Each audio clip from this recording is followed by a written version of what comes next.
Welcome to the Wildcast podcast, coming to you from Wildcast Studios with your hosts Adam Lund and Jeremy Boucher.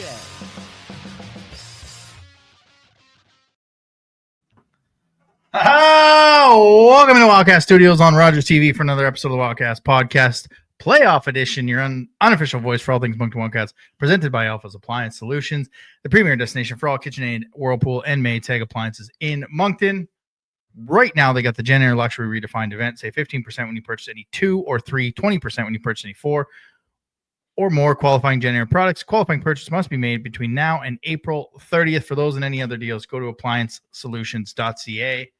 As always, fan listeners, I am your host, Adam Lund, and I am joined by your favorite co-hoster, Mr. YQM, Mr. Nice Playoff Beard coming in. It's coming along. And Mr. Imitation Stanley Cup, yeah, Mr. Hydro Pack. Hydro Peak. Hydro Peak. Your favorite co-hoster, Mr. Jeremy Boucher. Before you get going, there was just another goal called back in overtime in Cape Breton. That's how long this game is going. Oh, don't even.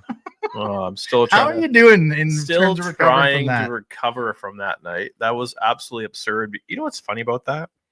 A couple of weeks ago, we were joking about a 5 overtime game because we saw it at the U Sports. Yep. We were joking about it, and we were like, my God, I hope we never have to go through something like that.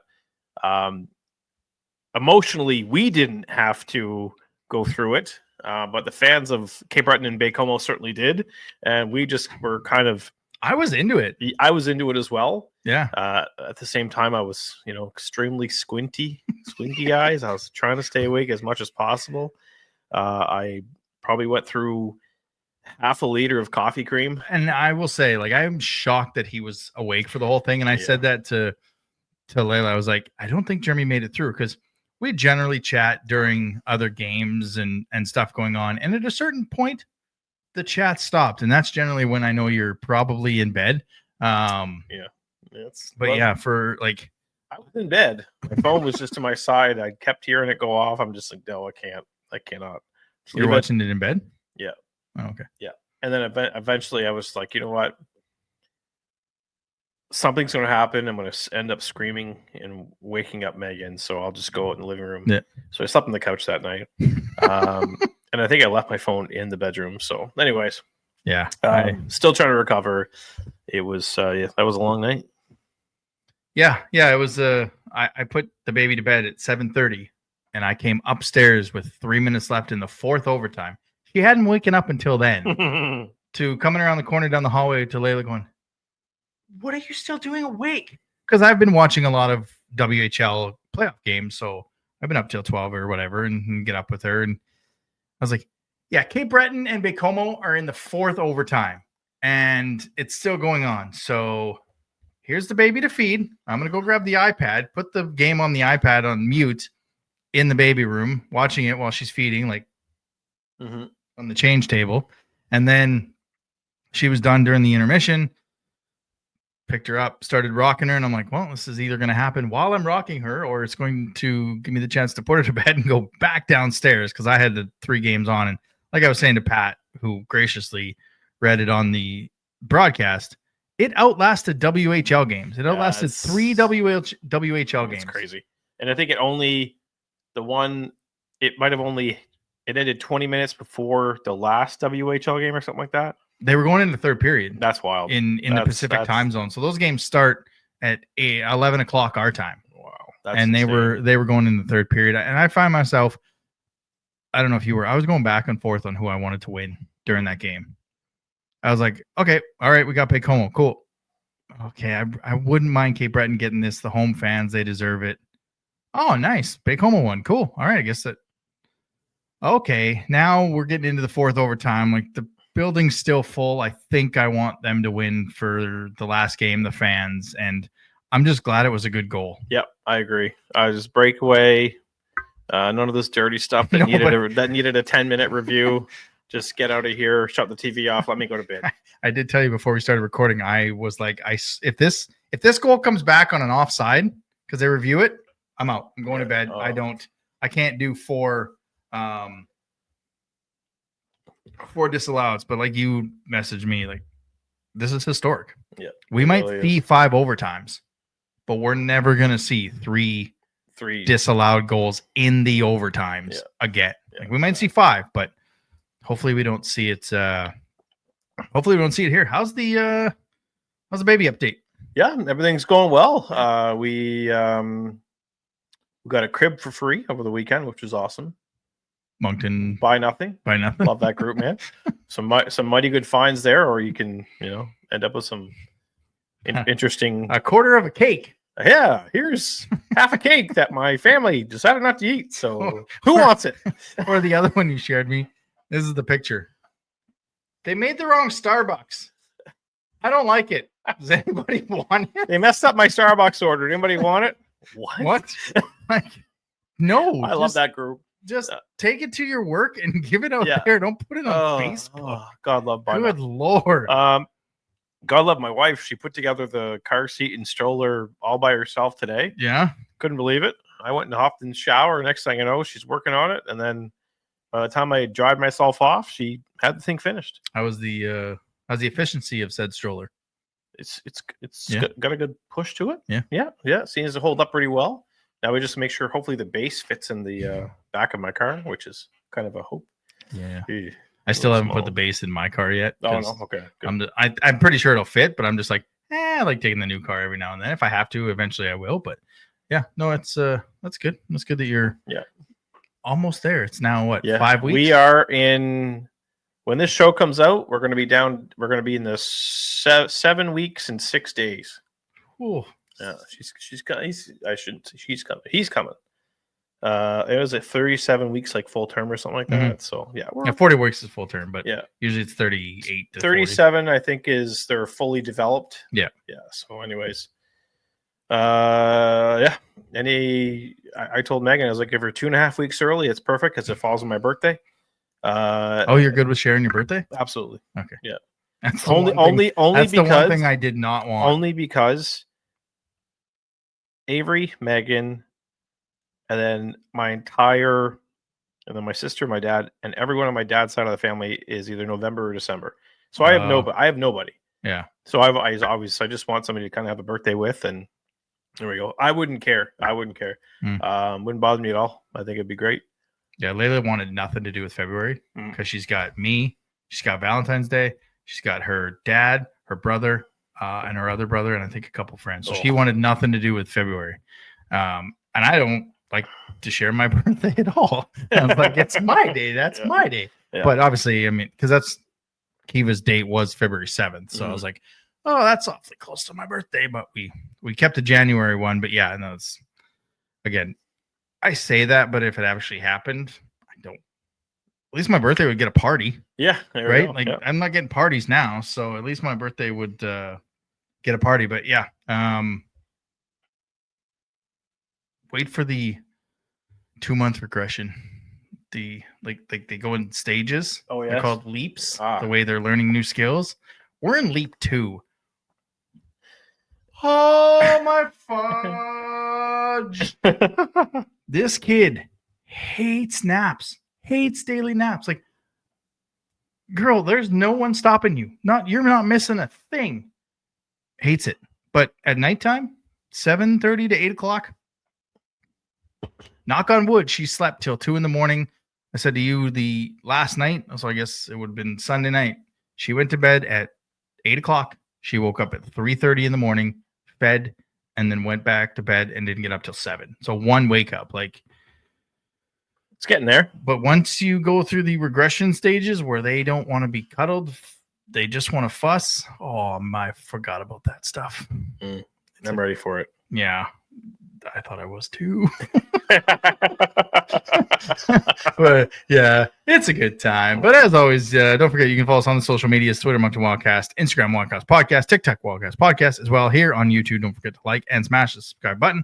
Lets us know you like what we're doing. As well, you don't miss any podcast post games in the playoffs, or maybe a podcast episode that has to go live based on what team we're playing in the second round and or the second or third round and the way they come out. So just pay attention to that, and we go from there. I got a quick question for this week. Yes. And it's one of those blind ranking ones. We're going to have a little bit of fun because I know this episode's probably going to be a little short. So we're trying to kill some time here to get the 1 hour in. So Adam. Yes.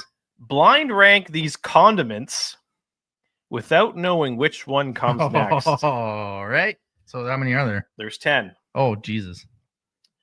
Mustard. Can't stand it. So we're going to go.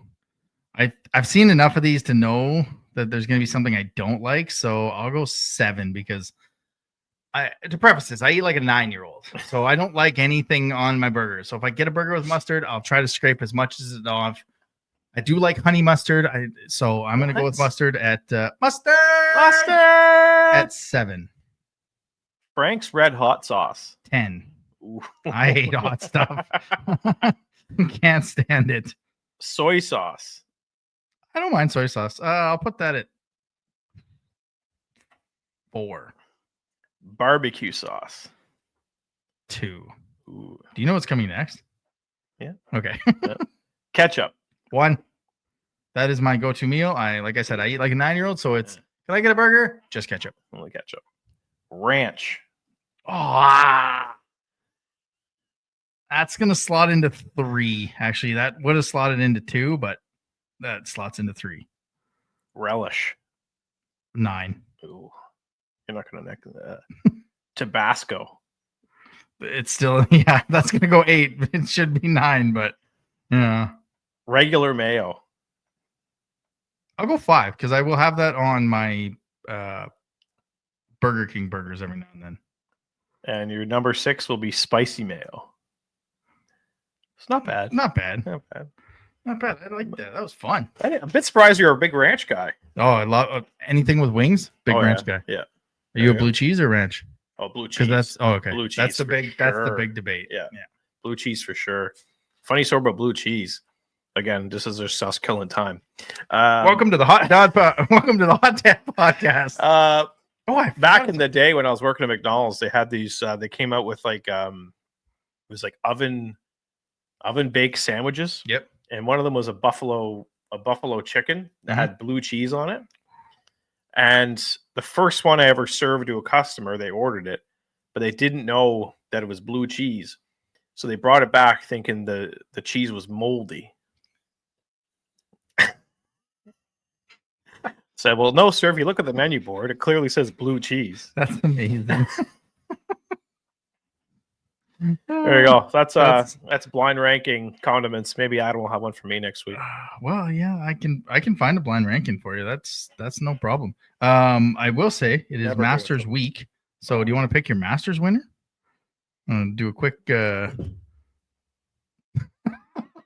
I was just like, oh, we should. Hideki Matsui, does he still Matsui is a baseball player, but Matsuyama. Matsui, okay, You gonna go with Matsuyama? I don't know. I know. I was like, he probably doesn't know golfers, so we'll stick away from that. Happy Gilmore. Yeah. Oh, that's coming out July. Yeah. I can't wait for that's that. Who's gonna win the Masters. He might. The way it's going, the way that he's gonna be like the wild card entry. Yeah. So just Adam Sandler's gonna show up at Augusta and just play as Happy Gilmore and win the Masters.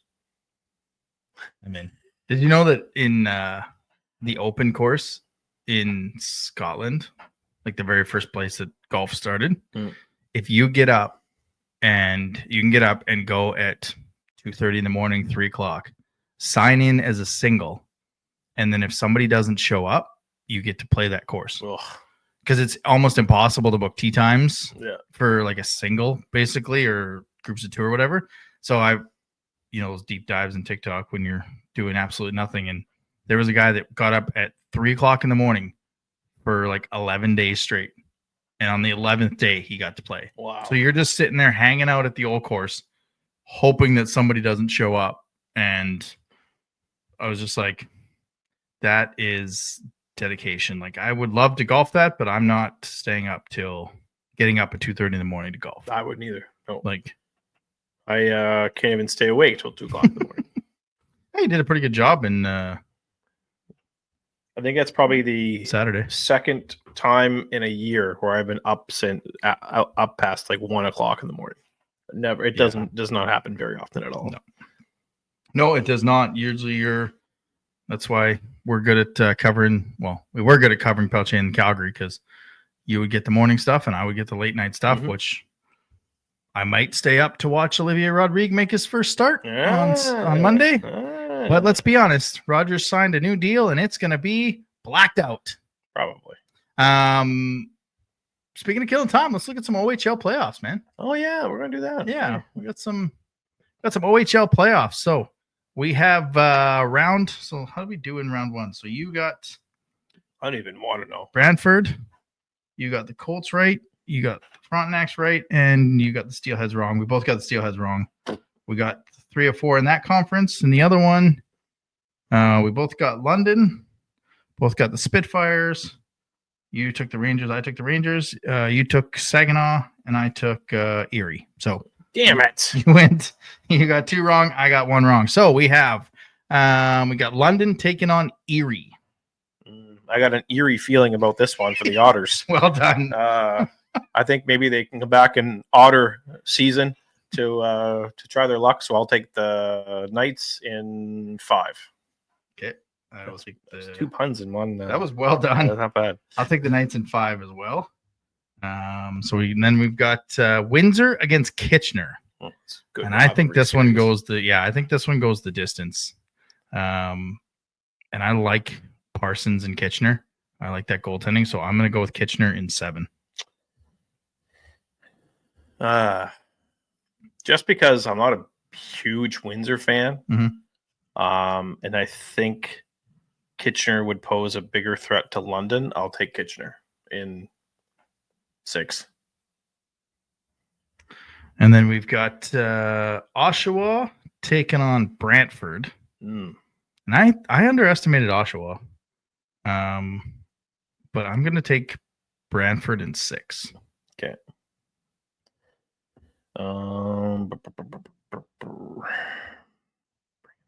Just gotta look at the roster here because I'm drawing a blank. Brantford. Who the hell's on Brantford? Well, they basically had everyone from Hamilton. Does that help? Oh, okay. Yeah.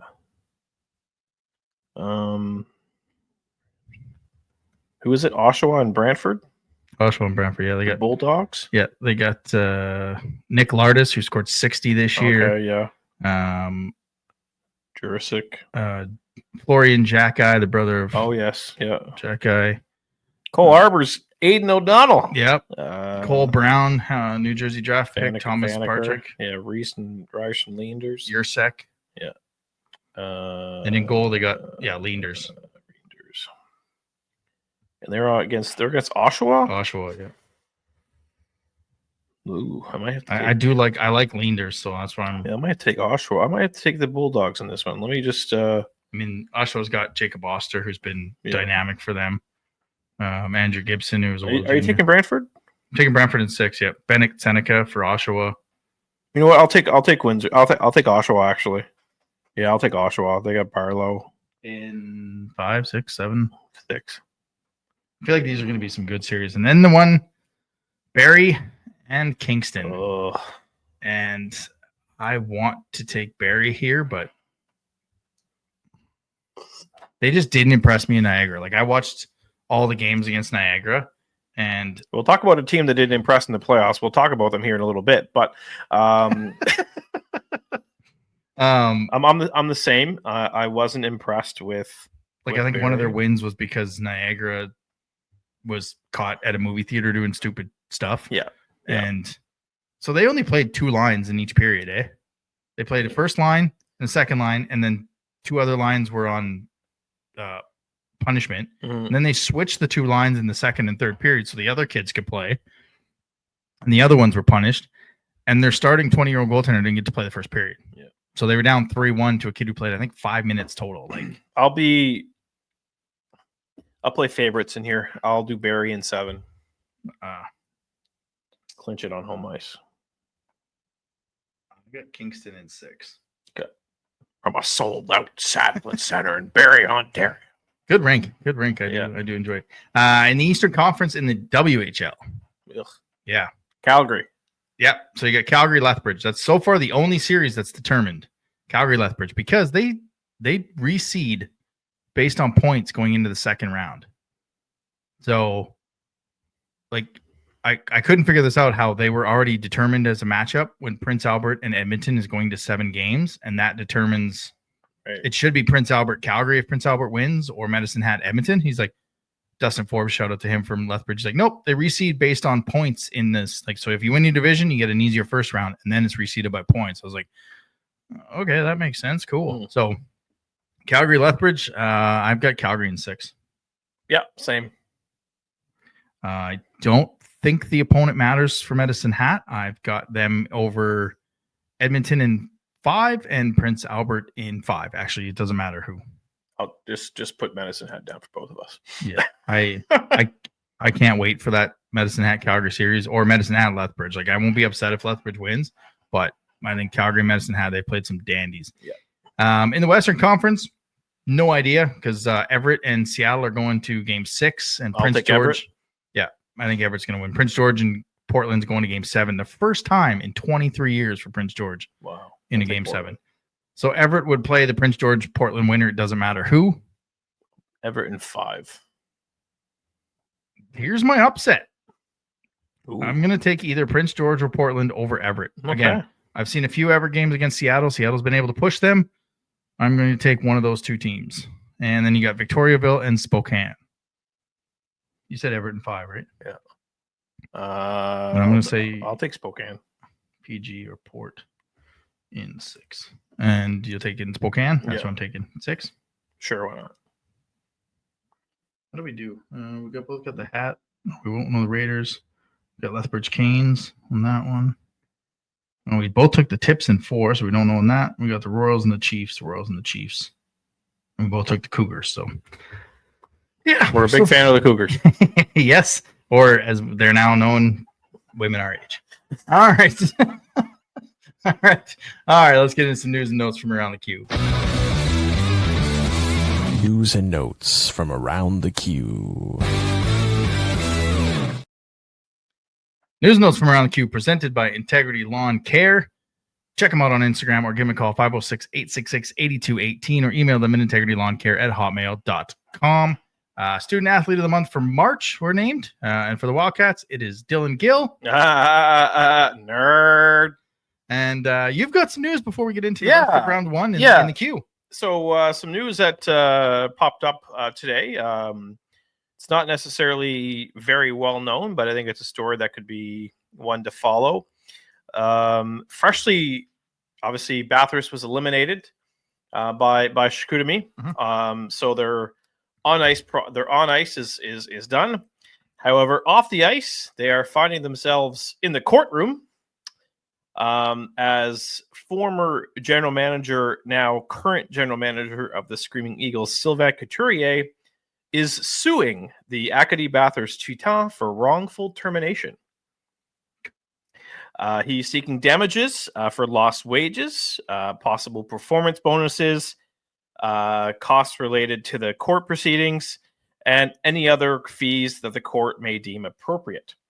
The management of the Titans dispute the alleged facts, which believes, among other things, his firing to be primarily responsible for the annual draft and player trades. So, how do to be determined. How do you sue for lost wages when you became the GM of the Eagles real quick? So that is to be sorry to follow in the off-ice world of the Q. Let it go, man. Let it go. Let it go. Just, yeah. Well, I guess. I mean, sue for anything nowadays, but yeah, it's interesting. Yeah. Very, very interesting. So that was your news and notes from around the Q. That was very newsworthy for this week. Yeah. Round 1 so far. Yes. Pretty much the one series that we've been wanting to see was Baie-Comeau and Cape Breton, and we talked about a little bit about that one off the hop. But for the most part, they've been kind of duds. Yeah, I mean, Halifax is a bit of a surprise. Yep. They're hanging on. Yep. They got a chance to close it out here. They got 2 opportunities to do so. The Monday night game, I think, is their chance. Yeah. This is the one the Monday night they need to get, if you ask me. I don't But at the same time, you could look at it, if there's a game 7, all the pressure's on Drummondville. And Yeah, but I think Halifax has to get 6. You look at Drummondville's roster from Crybaby Woodworth to that's not my wording, by the way. Not my wording. No, not us. Not us. Gauthier, LaRose, Burrill, Rotundi, like you go down that lineup. They've been there last year. They're led by Woodworth, who 17 other teams would love to have him on his team. I think they can get 7, but I mean, what the hell happened to Blainville? What happened to Valdor? Like these teams that you thought were peaking at the right time just kind of nosedive. Sherbrooke, I'll say Sherbrooke did an excellent job of shadowing. Yeah. Justin Carbonell. Oh, okay. Took him right out. Yeah. They shut him down very, very, very well. That was obviously that was the key point of the series. It was over in what, 5? 5. Wow, and I expected that to be a 6 or 7 game series. Yeah, they Sherbrooke dominated that series. He had 3 goals. That's it in 5 games. Yeah. Wow. Yeah, he was shut down. They did a really good job of shutting him down. He wasn't allowed. He rarely was open in the entire series. So kudos to Sherbrooke for that. That was clearly their game plan going into that series, is shutting down Guryanov. They did a tremendous job, and now Blainville, they're still a team to be on the lookout for. Yep. To keep an eye on them at the draft to make a splash here or there. Yeah, they may be involved in a couple bidding wars with enough picks to, I guess, I don't want to say overpay, but depending what you call an overpay. I mean, look, it's a cautionary tale every year. We say teams that go all in, you could be out in the second round. Well, you got to feel for Drummondville, what they paid for LaRose, what they paid for Burrill, and didn't address backup goaltending, which a lot don't, because you've got a 20-year-old like Riley Mercer, who, he had 5 shutouts in the second half for a total of 10. Yeah. He goes out, and that is a completely different series than one that Halifax, you can only play against who's on the ice against you, and they're taking full advantage of it. For a team that could barely score. They're taking full advantage, and they're gutting out wins. Yeah, they're making most of their opportunities. It's kind of the complete 180 for them in the playoffs. Last year they had all the pressure on them. Yeah. Being a team that went out and got all these guys and had all these expectations, and now they're just a young team that's bought into what Andrew Lord is selling, and they've got it going on, and that's they don't want to go away. And it's a series that determines what round 2 is. It's either Drummondville, Sherbrooke, which when we get to picking that on Wednesday, I don't know if a lot will determine if Riley Mercer's healthy. And then it'd be Rouen against Shawinigan, or you're looking at Halifax, Rouen, and Shawinigan against Sherbrooke. And I think those are some good second round matchups. Yep. The second round in the Eastern Conference is pretty much determined. I mean, Rimouski ran all over the Islanders, Chicoutimi all over Bathurst. So that's your second round matchup. And I don't think that one's going to be less than 5. No, I think Chicoutimi can maybe stick with them. Yeah. Okay, we don't know what LaSalle is. Yeah. Now Levine, I think it's Levine. They're back up. Lavian. Langevin. Yeah. Was good. Yeah. They're playing this. Didn't have to be spectacular. Yeah, they're playing a number 7 team. You just got to be good. Yeah. I mean, he set a franchise record for him with shutouts, but Chicoutimi's got a little bit more firepower than Charlottetown. So I don't know if you want to wait till Wednesday to give your prediction. But I think that one's got the makings to go 5, 6, 7, or 6 or 7. Like I don't. Chicoutimi on that big ice. Actually, how did they play them this year? Oh, they don't have the stuff for me. I mean, they've got Kasim Gadet, who's been in the final for what seems like every year for his entire career. Clearly wants to do what he can to make sure he's back in the final, right? Yeah. So it's going to be a really exciting series, I think. And let's save our Q picks for our live that we're going to do on Wednesday evening. So keep an eye out for that one. Yes. Once we'll have more time to discuss and Dissect, prepare and dissect, these 4 series. But it's got the makings to be a pretty exciting round, regardless of who comes out of Halifax and Drummondville and Cape Breton and Baie-Comeau. It's got a really the second round is really the fun part, because this is what the last part of the seedings, right? This is it. These are the teams that have made moves, are expected to get at least here. Like Rimouski's got the target on their back. Mm-hmm. We've got the target on ours. Chicoutimi Rimouski is a divisional battle. There could be 3 teams from that East Division that come out of the playoffs. It's going to be that's probably going to be a really chippy series. These teams know each other. Yeah, they probably played each other 8 times this year. I think so. And they're going to play each other again for a best 4 out of 7 series. So there's definitely a lot of emotions that could be. You can see a lot of emotion in that series. A lot of pushing, a lot of shoving. But that's never a bad thing. That's playoff hockey. And then you've got ours, where if it's Baie-Comeau, you've got the history of the back-to-back series. Like, we seem to play them all the time. Yep. And then you've got a divisional battle with Cape Breton, where the regular season success is thrown out the window. And, where last year they kind of took over our regular season. Yep. So it's got the makings of excellent. Rimouski against Chicoutimi. There we go. So Rimouski went 5-3 against Chicoutimi this year. So, and I'll bet you 3 of those wins were on the big ice. Good, and that's what you got there. You got the little bit of cheat code for Chicoutimi. You got the one in Rouen with that smaller ice, if it's Halifax or if it's Shawinigan, depending which team goes there. But yeah, I'm excited for all 4 matchups. I thought we'd have a few more game 6s than we have with just Baie-Comeau, Cape Breton, Drummondville. We might have game 7s by the time you hear this. I don't know. We might have 2 game 7s by the time you hear this, or we might have had 2 game 7s by the time you hear this. But I mean, I thought we'd see a few more game 6s, and we'll get to one that we're very lucky we're not playing in a couple game 6s. But it's going back to that Baie-Comeau, Cape Breton series. Yaka Malota, I said last week he should play game 3, and he's changed that series. He's given them a chance. Second overall in the history of the Q, most saves by a goaltender. Baie-Comeau had the most shots, second most shots, I believe, in a game in the playoffs with 86. Like, how do your hands and your arms just not be dead? Yeah, that's a good question. It's as much as it's what a 6 game series, 7 game series. It could very well be. With that overtime, it ends up being an 8 game series. Does that favor the Wildcats?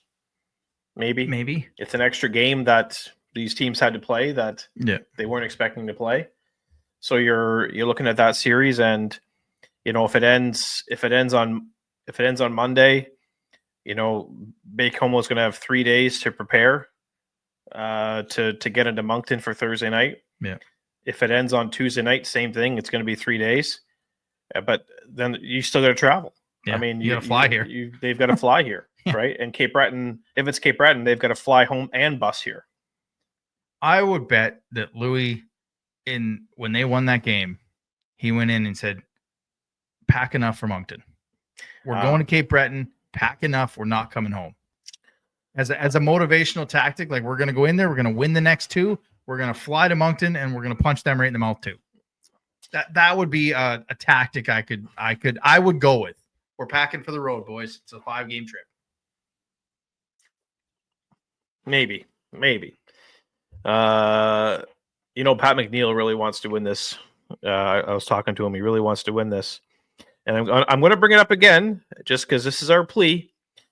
If anybody has 2 tickets to Nelly on Saturday night at the Avenir Center, Adam and I will graciously take those off your hands. Yep, and if you have 3, Pat McNeil will take the other. So again, I can put my baby to bed and go to Nelly. We are looking for Nelly tickets. And only a couple days ago did I also find out that Ja Rule. I'm shocked you didn't know I did not know. I thought it was Nelly and the St. Lunatics, and that's it.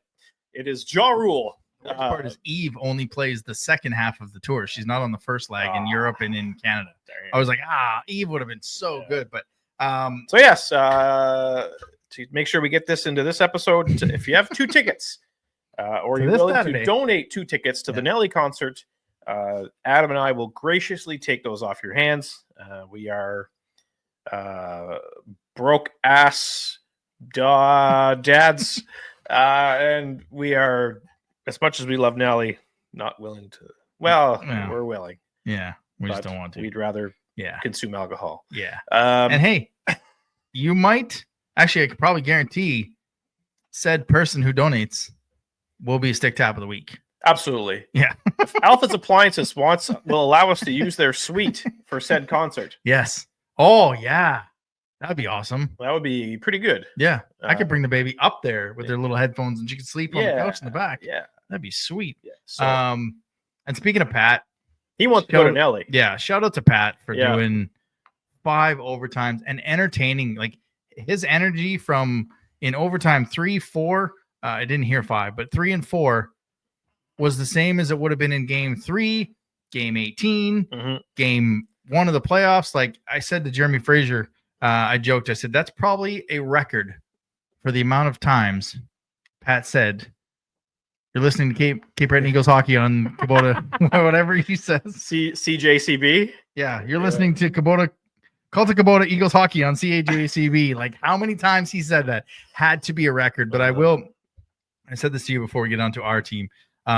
His goal call on the very first Baie-Comeau goal, if you go back and watch it, was unbelievable. He called the goal as a goal, and then because it was Jules Boyard who scored again, who ended their season last year, he said, I bet if you take Boyard's phone and you look at it, Cape Breton's near the top because he has their number. And I was like, ugh.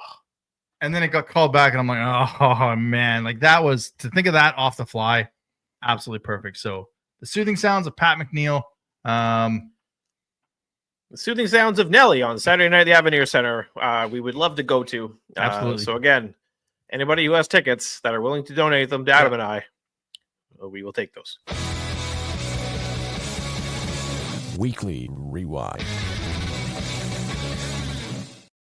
Just to make sure I get those tickets, I'm also going to post in the Buy Nothing group online. All right, the Wildcats finished the first round with a 4-0 sweep in their best of 7 series with the Quebec Remparts, which is the first sweep in the first round since 2004, as well the first sweep for the Moncton Wildcats since 2004. They've had a few 5ers, a couple 6s, but I was shocked when I went back and found that no 4. I was like, wait, I don't think I saw. You know why I don't pick sweeps? Yeah. So first time since 2004. We wait for our opponent in round 2. Again, will be Baie-Comeau or Cape Breton, but we go back all the way to Tuesday night, another game that went into overtime. I think the Wildcats controlled a lot of this one. They got up 3-1. Again, they had a 4-minute power play on a spear that should have been a suspension, and 5-on-3 power play. 5-on-3 for 2 minutes, and then a 5-on-4. They couldn't find the next one or next 2 to put it away. Yep. And the guy that was in the box that speared Denway, who didn't get suspended, got to come right back out and ties it up. Matthew Lozelle. How many times have I said on this show in the regular season that your opportunities on the power play in the playoffs will not be as much? So you have to capitalize on your opportunities, or it's going to come back and bite you in the butt. I think 3 times. It's happened per week. Almost every game time in this series. Yeah. It's happened.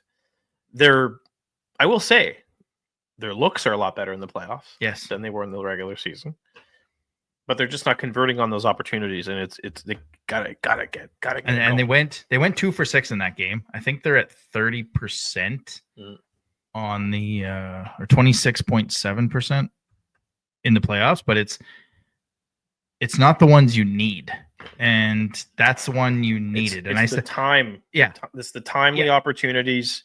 And I messaged you and I said, I want to see at least 7 or 8 shots and a goal, at least. Yeah. And I think we got 6 shots. Like we got opportunities, but they're at 26% in the playoffs right now. They went 2 for 6 in that game, but they're up 3-2.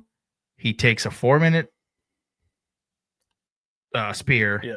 And if they score 1 on a 5-on-3. He comes out, and then they've got, 4 minutes, 4.5 minutes, a little over 3 minutes left to score another one on a 5-on-4 power play. Now it's 5-2, and you've taken their will. But sadly, Moncton, other than game 2, I'll get to that thought in a minute. Yeah. But there's been no Gabe Smith got the OT winner. Yeah. Like there wasn't a game breaker in this series. No. Except for Gabe Smith. But yeah. Like the opportunity to bust these games wide open. Mm-hmm. They're not taking advantage of those opportunities. And it made for yes, it was a sweep. We're on to the next round. Yippee-ki-yay.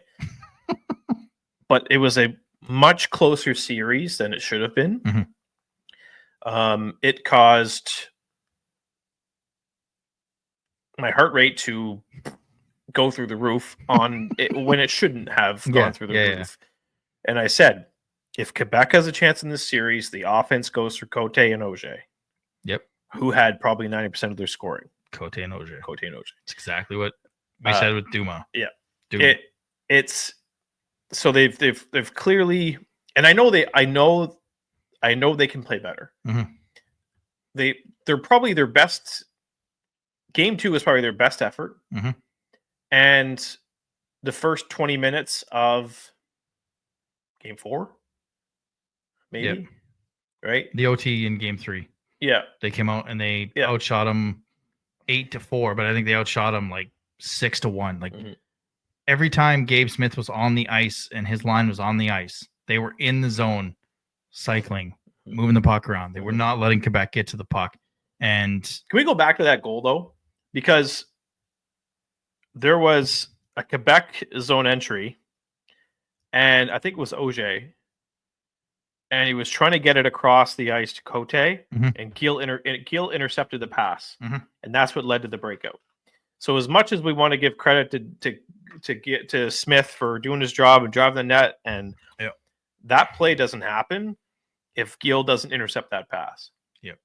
So that's, and people are, Gabe Smith, great play, but I mean nobody's acknowledging, the Dylan Gill play. Yeah, that allowed it to happen. Auger Cote had 7 points in the series of their 4 games, so they were everything they needed to be as their 20-year-olds. You get into game 4, a weird one, delayed 15-20 minutes due to a backup goalie being sick, which you had to tell me about.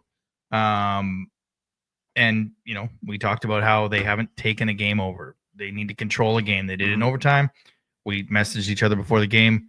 Get this one out of the way. Take away their will. Make it 3-0 in the first period and just 6-7-0. Well, they got the 3-0 part right. And then Deneau went out with the sickness, not down with the sickness, out with the sickness. And it literally felt like Moncton went, yeah, all right, we got the backup in. He hasn't played much. We should be fine. Yeah.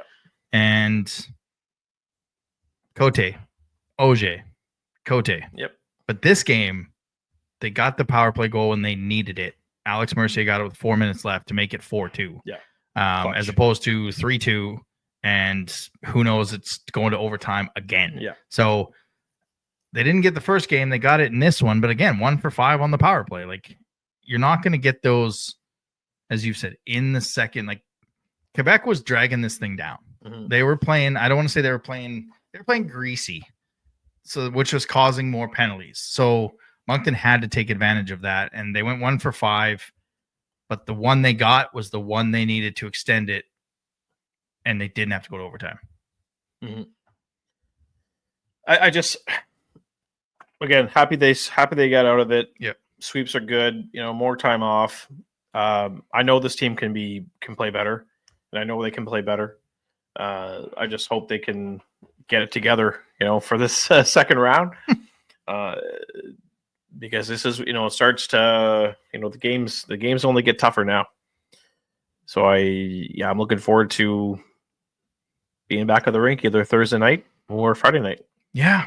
It feels like, it'll be almost 10 days since we played a hockey game, and you worry about the rest versus the rust, but I think, that's where, right? Like, I was going to say, look at what happened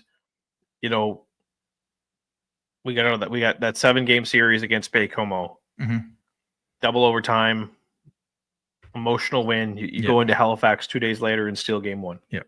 Right. I can easily see something like that happening if Baie-Comeau and Cape Breton go into game 7. The winner of that series is just on such an emotional high that they come in, especially if Cape Breton comes all the way back and wins 3 in a row. Yeah. That they'll be in such an emotional high that they'll just catch Moncton flat-footed in game 1 and walk in there and take the first game. That's like, I'll put it out there. I'm calling it. Yeah. Like, I'm calling it. Like, I can already see it. I can already see it happening. Well, you look last year, Chicoutimi swept us, finished on April 3rd. They didn't play till April 12th, almost 10 days later. Yeah. And they lost in 4 to Cape Breton. Yeah. Like, when you're coming off those wins and you're coming off the highs and whatnot, having to take a break. And again, Gardner's going to treat this like anything else. This isn't going to be a 10-day vacation or by any means, but we could be sitting here. Actually, we could not be sitting here. We could be at the Avenir Center right now watching game 6. Yeah. The amount of posts that Quebec hit in game 3 and 4 and the overtimes, this thing could easily be 3-2 either team, and we're sitting at game 6. Like, it's crazy how many posts they hit in game 3 and in game 4 over Rudy. I will say, did you listen to the press conference after game 3 with Gardner on the Quebec site? No. The very first question that he was asked was, so after the game, or after the intermission, I think, after before overtime, did you go and talk to Russo about the one that he let go over his shoulder? Maybe one he could have had. And Gardner went, nope. He's got a fantastic goalie coach. I leave him alone. And I was like, that's the perfect answer. Yep. Like, they had 3 shots in the third period. He let one go over his shoulder. 9 times out of 10, he probably gets it. But nobody feels worse than he does. Nobody understands the moment. And that's, for a veteran coach of U Sports in his first year going up against Veilleux, who's a veteran coach in the league, that's a smart veteran coach that understands, I don't need to go talk to him. He's fine. Yeah. I trust him. And I think it'd be the same with Rudy. You look into getting into game 2 or round 2. Can we figure out our second period woes? Like, we've been outshot 48-46 in the second period. And I know that's only 2 shots. It doesn't seem like a big deal. In the first period of the playoffs, 45-31 for us and 54-25 in the third. Goals, 6-2 in the first, outscored 3-2 in the second, 6-4 in the third. So these, for whatever reason, these second period woes that we've hated for so long are slowly creeping in. And I don't know if it was the Quebec opponent that kind of caught him off guard and was able to survive a first period and come back in the second, but I just worry about those woes against a better team. Yeah. I'll just go back to, I know they can play better, and I totally expect them to play better. I don't know if they were looking down on their opponent and what, but it was. Well, you let an underdog team hang around enough, and they're going to scare you with overtime games and keeping the game see close. Halifax. Yeah. And that's exactly what is happening here. Yeah. You see, like, just look Halifax. I mean, they in all honesty, they should have no business being in a series, let alone leading a series against Drummondville. And they're just Mercer or not. Yeah. Like, your goalie has to be good enough. Yeah. Your goalie, and our goalies weren't bad. No. Our goalies weren't bad. They were good. And in some cases they were really good. But the moments that needed to be, I guess, the opportunities that failed them is kind of what made this series a little closer than what it should have been. Yeah. And I mean, our second line didn't get going until game 4. Yeah. And they still had a sweep. Yeah. I mean, our first line and our third line were great. We haven't even seen the second line and the fourth line get going. All 6 defensemen, I think, contributed at some point. Be interesting to see. Hopefully Mullen's okay. But with 10 days rest, you would assume. Again, we have no insider information, but we didn't have all 4 lines going. We had the first and the third that played really well, and now it could be a situation where the second line was there to shut down Cote and play hard minutes against them. And in another series, it might be Gabe Smith line that plays hard minutes and the second line flourishes. Mm-hmm. Right? Yeah. Like, yeah, there's that's kind of where the depth. Another thing I think that the depth in this series was key as well. Mm-hmm. You know, as much as, you know, Quebec's first line was their scoring. Yeah. Right. And we had contributions from the first line, the third line, the second line, our decor. You know, it was that's kind of what allowed this series to be a sweep, was the depth. If, you know, we didn't have that sort of line, if we didn't have the lineup we have, we're probably looking at a 6 or 7 game Mm-hmm. series. But it's you know, we were able to get some guys going in game 4 that had to get going in that series. Hopefully it kind of rolls over into later this week. Yeah, only 4 players didn't have that played every game. Only 3 players didn't have a point on the team. So that's exactly what you want, and that's kind of what we've seen all year. We haven't had 2 scorers in the top 25 till I think the final week, because everybody is contributing down the lineup. We're not going to get into goaltending, but I think they're just going to keep rotating. And okay, Nothing wrong. Nope. I mean, if it's working. It takes the, you know, the fatigue off the goalies. Yeah. And, you know, if we've seen anything from this organization in the past, it's goalies are overworked. Yeah. Right. And it comes back to haunt the team in the playoffs. This way, we're doing a rotating schedule. Almost makes me feel like we're watching U18 here, because you're just constantly rotating goalies. I've never seen that before in the playoffs before in my life. I don't know if it was a rotating in round 1 to see who was going to take it, but Yeah. like I said last week, if they're rotating enough that neither goalie wants to be the first L in 3 months, Yeah. that is only going to benefit this team. And if we eventually go with a guy, cool. Doesn't matter which one we go with, we're behind him. Yeah, 100%. That's the beauty of what we've got going on right now. You ready for everyone's favorite part of the show? Yeah, quick one. Where are we at? We're right on time. Right on time. Eric Murray, Realtor. Buy your house from him. Stick Tap of the Week. All right. So if you were following along on the old X on Sunday, you saw us. I guess me saw me.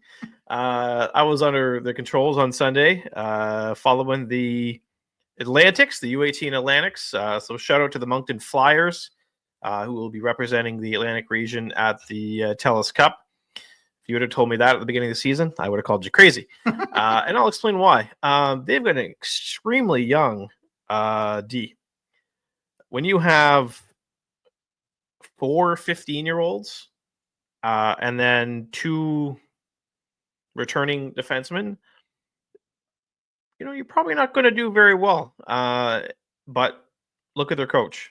You know, it doesn't matter. John DeCourcy, doesn't matter how young this team is or how good this team is. He's going to make sure that they're in tip-top shape and they come out on top. And I didn't even expect them to beat Fredericton to go to Atlantics. All right. I thought Fredericton was really good. I thought Fredericton had the team this year to beat Moncton, but you know, the Flyers prevailed, and then they got some luck at the Atlantics where the Halifax Max just happened to, and the Halifax Max were a unit this year. Like, they were a unit. They happened to lose to the Kingston Wild in the round robin. And Wound Wobbin. Wow, Wobbin. The Wow Wobbin. The Wow. You sound like Barry from The Wow Wobbin. you sound like Barry from Big Bang Theory. Wound Wobbin. The Wow Wobbin. Sorry. All good. As you can see, that Friday night game is still, Yeah, you know, everyone laughs at my French, so still lingering here. Gonna have that one. That was good. Yeah. So Halifax lost 6-3 to Kensington in the round robin, and I think that was it. It's the same format as the Four Nations, where it's the top 2 teams after the round robin that play in the final. That's And crazy. I would think it would be the top team goes to the final. Yeah. Like curling, like the 1-2 page there's no playoff. Like, playoffs. top team and then the semifinal and No playoffs. And it's funny because the last game of the round robin was Moncton against Kensington. It was Saturday night. And Moncton did they both know they were going to the finals? Nope. Oh, nope. So if Moncton lost, it would have been Kensington. It would have been Kensington and Max. Halifax. Yeah. Wow. So Moncton was a must win. Put him up 6-1 Saturday night, and then they come back 12 hours later to play them in the final. A lot closer game, 5-3. But yeah, really good game. So shout out to Simon Cormier and Luc Moret, a couple of Wildcats prospects. I will say, I know he's probably going to play in Rimouski next season, but Malik Vigneault, I would love if he was playing for Moncton next year, wearing 63 like his dad did. Yeah. Oh, that would be awesome. But no, good job, guys. How did the kid do? Didn't you say the 50-50? Oh, yeah. The 14-year-old. How'd the kid do when we're talking about these young kids? Yeah, How'd the kid do? Sam Nolan got called up, 14 years old, to play in that game, and 3 goals, 2 assists. No, I wish. He every time he was on the ice, he was winning board battles and making things happen. I think he's gonna be a force if he plays U18s next year for the Flyers. I think he's a force. But I think he's probably got some other opportunities out there. But it'd be nice if we could have a nice local product. Is he going to Atlantics with him? Can he go with him? Yeah, I think they would. Yeah, that's called a recruitment trip. Yeah. Because where is it? Where is Telus Cup? Chilliwack, BC. Oh, that's a beautiful place to take a recruitment trip. Yeah. Hey, come out to Chilliwack. We'll tell you all the good things about the Moncton Flyers. Yeah. So, and it's ironic because Nathan Weber, I need to fact check this. I have a fun little tidbit from voice of the show, Mike Sanderson. When did the Flyers win the Telus Cup? 2008. No. 2021. Was it 21 or 22? 22. Yeah, so 22. So the Flyers are led by Nathan Weber. Yeah. Who ironically was a Flyers call-up as a 14-year-old at the Telus Cup in 2022. Didn't he score the winner? No. He he assisted on a goal. Oh, okay. But yeah, so he's still kicking around. Huh. So 4 years later, chance to do it again. Mike Sanderson said there is no player in this league that was born the last time the Flyers failed to make the U18 provincial final. Yeah, that's coaching. That's coaching. Yeah. That's coaching, and so that's coming up. Starts April 21st in Chilliwack, BC. So is Levi there? Or Levy? They likely will be. Yeah, they're going to win. They're going to win tonight. But so Mark McPhee, Isaac Berube, Jacob Veilleux, those 09s on the Flyers. Those are 3 players that they'll need to be replaced for the Q Cup. Cool. The Stick Tap of the Week, sponsored by Eric Murray Real Estate with the Remax Avante team. If you're looking to buy or sell a home in the greater Moncton or surrounding area, make sure to check him out on social media or give him a call at 506-863-8802. That brings us to the Wildcast Wildcat of the Week, presented by Rosemary Lynn Massage and Spa.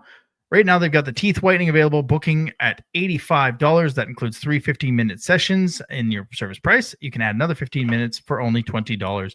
Don't forget, they've got the loyalty card, 9 spa services, get 1 free. Call them at 830-1224 or stop in at 1224 Mountain Road as they're accepting new clients. This is going to read like it did last week. Overtime hero in the playoffs. You have a great shot to be here.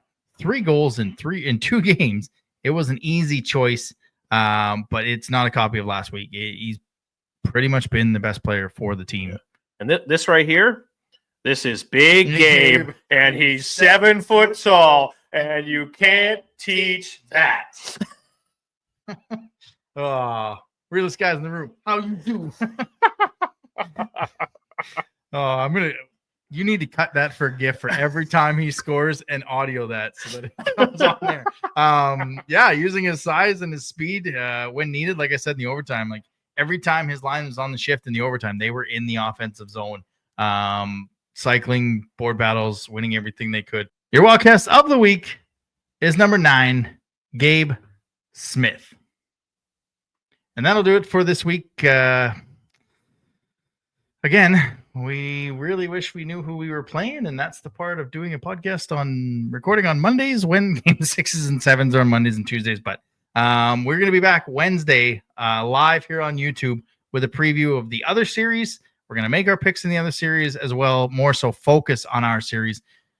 We have potentially one guest lined up. We're working on a second, and by guest, I mean one per team.